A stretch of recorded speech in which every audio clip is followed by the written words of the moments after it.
গত 14ই ফেব্রুয়ারি ভালোবাসা দিবসে বিয়ে করেছিলেন পশ্চিমবঙ্গের তারকা জুটি রণজয় বিষ্ণু ও শ্যামপ্তি মুদলি। কিন্তু বিয়ের 5 মাসের মধ্যেই সংসার ভাঙনের সুর। ভিউয়ার্স, বিয়ের 5 মাসেই বিচ্ছেদের গুঞ্জন। ভিডিও বার্তা দিয়ে অভিনেতা বললেন, কয়েকদিন ধরেই শোনা যাচ্ছে রণজয় শ্যামপ্তির বৈবাহিক জীবনের ঝড়। তারা নাকি আলাদা থাকছেন। যদিও এই প্রসঙ্গে গত কয়েকদিনে রণজয় বা শ্যামপ্তি কেউই কিছুই জানাননি। তবে বিচ্ছেদ নিয়ে চর্চার মধ্যে অবশেষে নীরবতা ভেঙেছেন রণজয়। গতকাল বৃহস্পতিবার সামাজিক যোগাযোগ মাধ্যমে একটি ভিডিও প্রকাশ করেন রণজয়।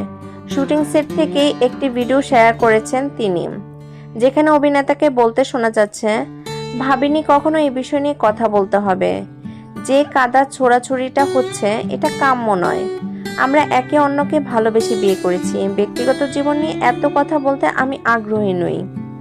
এই মুহূর্তে মানসিকভাবে খুবই বিপর্যস্ত।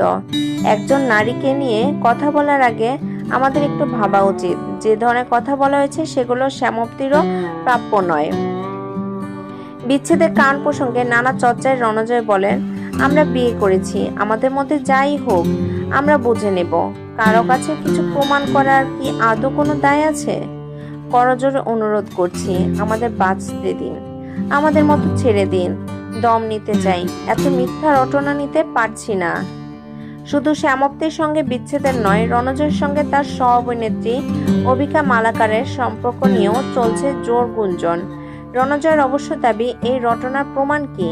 তার কথায়, আমাদের ব্যক্তিগত জীবন, ভালো থাকা খারাপ থাকা আমরা আমাদের মতো করে বুঝে নেব। যা হচ্ছে সেটা আমরা ডিজার্ভ করি না। ধন্যবাদ।